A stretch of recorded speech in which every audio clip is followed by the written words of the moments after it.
crazy shit in life, bro. It's But that's what the journeyman means. well, Even yeah, in a trade, it's an apprentice goes to a master of a certain craft. right. He doesn't get paid money. He gets paid food, clothing, and shelter, And what and else? the knowledge and the wisdom Right. and the understanding of that trade. Right. After he's done with his 3 years, he goes off on his journey to work for other people and learn his craft to become a master at that. So when you start mastering life, you know, or the master of your trade, whatever, you know what I'm saying? Like, what's the difference between a journeyman and a master right now in our trade, bro? A master takes on his test. He takes shit about the business aspect. Okay, hold on. You already said it. It's just a test, right? Right. So, I worked with a master electrician when I was a first year apprentice. Right. You know what he knew? What's that? Just as much as I knew installing the fire alarm devices. I believe you. Right? I believe you. So the whole thing was, he kept, yeah, I'm a master. I got the, can you install this device? Where are the instructions? We all got to read the instructions to life. And sometimes, man, them instructions ain't written down. Those you know instructions are never written down. They never. And that's what makes life exciting. You got to make up your own. That's what makes life exciting, is figuring it out. You know what I'm saying? Figuring that once you understand how, and not to say that I understand how, but a lot of shit in this motherfucker don't worry me, bro. How long did it take you to get there? Well, I'm 50.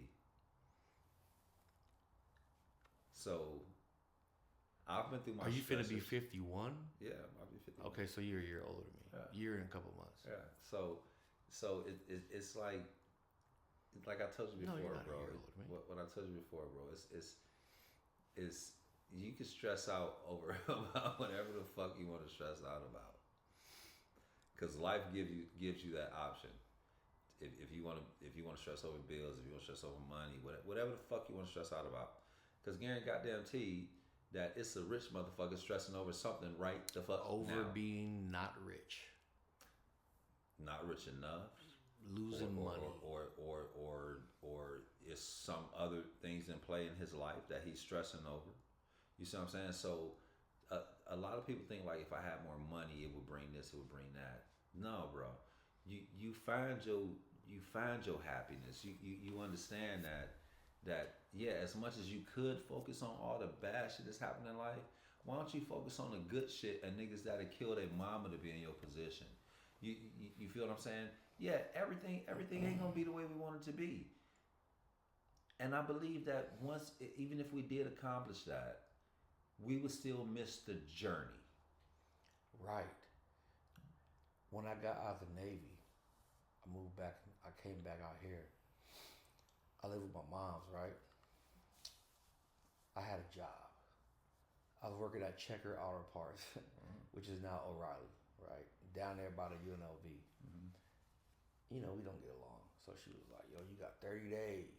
This is my homeless story. This is how I became homeless.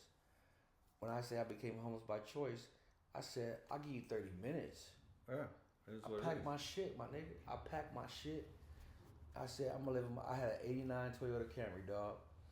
I lived in that motherfucker for 6 months. And I was going to work, though. You know what I'm saying? I was sweeping. I was going to labor ready, right? I was sweeping off the foundation house. You know how they put the concrete and shit? And this dude rolled up in a bucket truck. He was fixing some phone lines. He said, yo, you need a job? That's how I got to the line side. Man, motherfucker told off me. of that shit. Motherfucker told me, Jamaica. I was happy. Bro, Jamaica told me, he said, here in America, you can become rich anytime you want to. He said, but what are you willing to sacrifice? He was like, you get a $20 an hour job. If you're willing to sacrifice a crib, a bitch, and all that shit, and all these other shits in life, he was like, you sleep in your fucking car, you go to work. He was like, you can stack mad cheese like that. But how much are you willing to sacrifice in order to get there?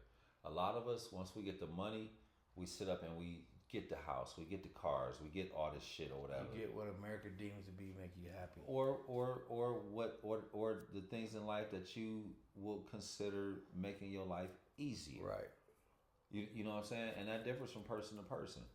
But his whole point is if we willing to forego these whole luxuries of life, anybody in America can become rich if we don't get to 50,000 and say, okay, well, I got enough to buy a house and I got enough to buy a car and now I got a mortgage and now I got a car note and now the 50,000 get ate up and now I'm back and now I'm just another cog now because now I rely on my job to pay my fucking bills now.